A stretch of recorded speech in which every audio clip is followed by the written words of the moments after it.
വന്നിരിക്കുന്നത് വെജ്മി റെസ്റ്റോറൻറ്റിലാണ്. ഇതൊരു vegetarian restaurant ആണ്. ഇവരുടെ മോട്ടോ എന്ന് പറയുന്നത് കമ്മിറ്റ്മെൻറ്റ് ടുവേർഡ്സ് ക്വാളിറ്റി വിത്ത് അഫോർഡബിൾ പ്രൈസ്. അപ്പോൾ ലെറ്റ്സ് എക്സ്പ്ലോർ വെജ് പ്രൈസ് ആണ്. മറ്റ് റെസ്റ്റോറൻറ്റിൽ പോയി കഴിഞ്ഞാൽ നമുക്കൊരു ദോശയ്ക്കൊക്കെ ഒരു 8, 10, 12 ആ റേഞ്ചിൽ പോകും. ബട്ട് ഇവിടെ എന്ന് പറയുന്നത് 4 to 5 ദിറമിനുള്ളിൽ ദോശ കിട്ടും. വട ക്രിസ്പി എന്ന് പറഞ്ഞാൽ ക്രിസ്പിയാണ്. ഇവിടെ ആളുകൾ റെസ്റ്റോറൻറ്റിൽ കയറാനായിട്ട് ഫുൾ ലൈനിൽ നിൽക്കേണ്ടി വരും വീക്കെൻഡിൽ. എവറി സിംഗിൾ ഡേ ഇത് ക്രൗഡഡ് ആണ്, വർക്കിംഗ് ഡേയ്സ് ഉൾപ്പെടെ. ബട്ട് വീക്കെൻഡ് ടൈമിൽ ഇത് അത്ര ക്രൗഡഡ് ആണ്. ക്യൂ വന്ന് നമ്മൾ സീറ്റ് പിടിക്കാൻ വേണ്ടി വെള്ളം കൊടുക്കേണ്ടി വരും എന്ന് പറയുന്നത്. അതിൽ കോംപ്രമൈസ് ഇല്ല കേട്ടോ. ചായയൊക്കെ ഇല്ലേ, ഒരെണ്ണമൊന്നും കുടിച്ചാൽ പോരാ ഇവിടുത്തെ ചായ. ഒരു 2-3 ചായയൊക്കെ പുല്ലുപോലെ പോകും. പിന്നെ നമ്മൾ വിചാരിക്കും ഒരു ദോശ തിന്നുള്ളെന്നും പറഞ്ഞായിരിക്കും ഇങ്ങോട്ട് കയറുന്നത്. പക്ഷേ ഇവിടെ എൻഡ് ചെയ്യുന്നത് 3, 4, 5 ദോശ.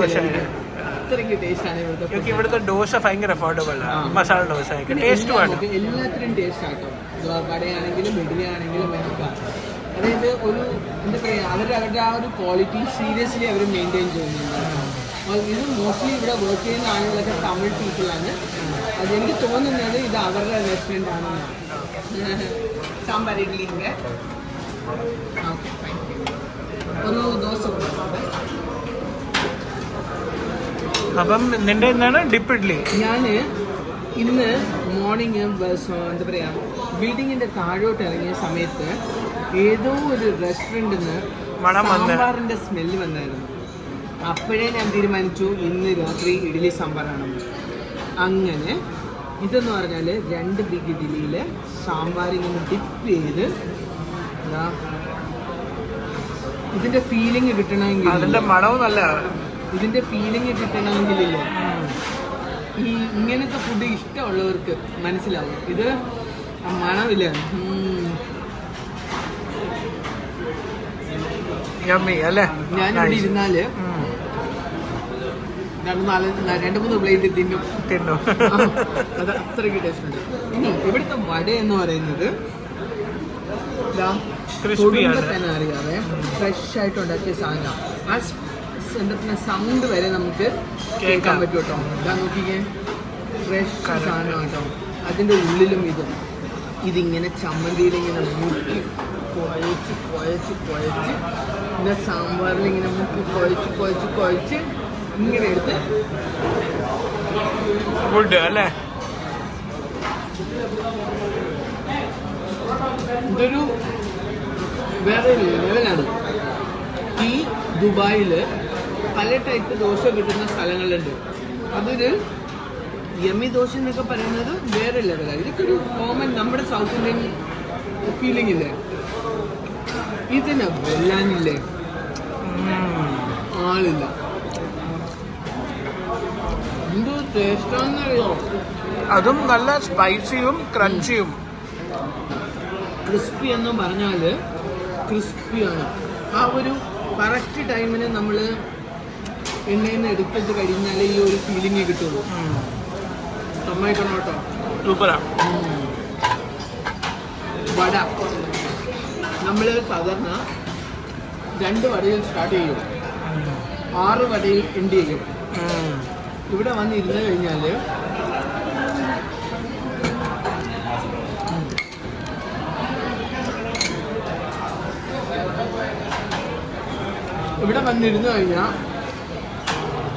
എല്ലാ ഫുഡും ട്രൈ ചെയ്യണമെന്ന് തോന്നും. ആ ഫുഡിൻ്റെ സ്മെല്ല് ഈ റെസ്റ്റോറൻറ്റ് ഫുള്ള് ആ ഒരു നിൽക്കും. അത് നല്ല പോലെ 2 വടയും കൂടെ, 2 വട എക്സ്ട്രാ. ഒരെണ്ണം എടുത്ത് 2 എണ്ണം, 2 more.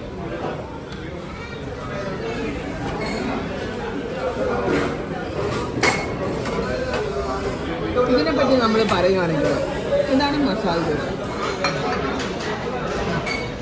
2 വടയും എക്സ്ട്രാ വന്ന്.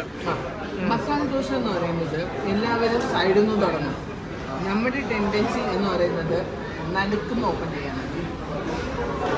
ഇവിടുത്തെ മസാല ദോശ നല്ല മസാല ഇത്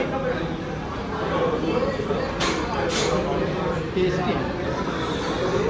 ഫില്ലിങ് കളയാൻ താല്പര്യമില്ലാത്തത് കൊണ്ട് ഞാൻ അതിലോട്ട് പോവുകയാണ്.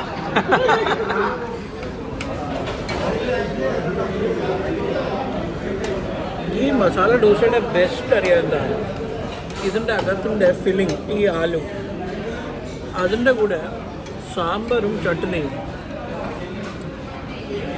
വേറെ ലെവല്. അതെ, വേറെ ലെവൽ, ബെസ്റ്റ്. എനിക്ക് ഡിപ്പ് സാമ്പാർ ഇഡ്ഡലിയിൽ ഞാൻ നോക്കിയോ സാമ്പാർ തീർന്നു പോയി. അപ്പോൾ ചോദിച്ചപ്പോൾ അവർ എക്സ്ട്രാ കൊണ്ടുവന്ന് തന്നു. അതിന് ചാർജൊന്നും ഇല്ല. അതിനെ മൊത്തം സാമ്പാറിനെ ഇങ്ങനെ നമ്മൾ ഒഴിച്ച് ഒഴിച്ച് ഈ ഇഡ്ഡലിനെ നമ്മൾ ഇതിനകത്തിട്ട് ഇങ്ങനെ ഉണ്ടാക്കി ഇങ്ങനെ കുട്ടി പീസായിട്ട് ഇങ്ങനെ മാറ്റി വേണം നമ്മളിത് തിന്നാൻ. അങ്ങനെ നമ്മുടെ ചായ വന്നു. ചായ എന്ന് പറയുന്നത് നമ്മുടെ കേരളത്തിലുള്ള ലോക്കൽ ചായക്കടയില്ലേ, ആ ചായ ഫീലിംഗ്, ആ ചായക്കടയുടെ മണവുമാണ് ഈ ചായക്ക്. ഇത് ഈ ദുബായിലുള്ള കടക് ചായ ഇതൊക്കെ ഇല്ല, ഇതിൻ്റെ മുമ്പിൽ ആരുമല്ല, ശിശുവാണ്. ഇപ്പം ഞാൻ ആ ഭക്ഷണം കഴിക്കുന്നത് കണ്ടു കഴിഞ്ഞാൽ ചിലവർക്ക് അത് ഇഷ്ടപ്പെടില്ല. കാരണം രണ്ട് രീതിയിൽ നമുക്ക് ഫുഡ് കഴിക്കാം. ഒന്ന് ഭയങ്കര സ്റ്റൈലായിട്ട് ഫുഡ് കഴിക്കാം, ഒന്ന് എൻജോയ് ചെയ്ത് ഫുഡ് കഴിക്കാം.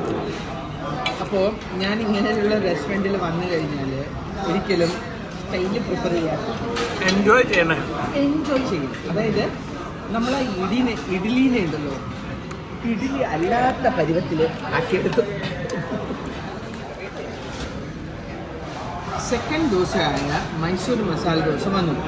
മൈസൂർ മസാല ദോശ എന്ന് പറയുന്നത് അതിൻ്റെ ചുറ്റിനും അവരൊരു കൈൻഡ് ഓഫ് റെഡ് ചട്നി ദോശയിൽ സ്പ്രെഡ് ചെയ്തതിന് ശേഷമാണ് അവർ മസാല വെക്കുന്നത്. അതിൻ്റെ കൂടെ ഇത് കണ്ടോ, ഇത് എത്ര ക്രിസ്പി ആയത് കണ്ടോ ഇത്. പിന്നെ ഈ ഇതെന്ന് പറയുന്നത്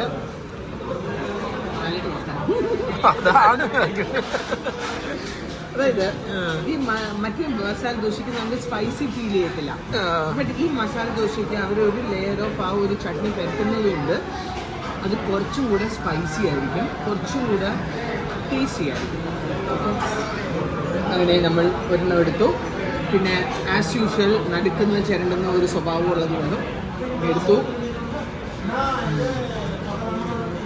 നോർമൽ ദോശയ്ക്ക് ആ മസാലയുടെ ആലുവിൻ്റെ ഫീലിംഗ് മാത്രമേ ഉണ്ടാവുള്ളൂ. ബട്ട് ഇതിന് ആ ഒരു സ്പൈസി ഒരു മറ്റേ നമ്മുടെ നാട്ടിലൊക്കെ ഒരു റെഡ് ചട്നി കിട്ടത്തില്ലേ, പൊടി ചട്നി, അത് മിക്സ് ചെയ്തെടുക്കുന്ന ബട്ട് നാ സൂപ്പർ ആട്ടോ. നീ ഓൾസോ ട്രൈ നോക്കാം എങ്ങനെയുണ്ട് ടേസ്റ്റ്.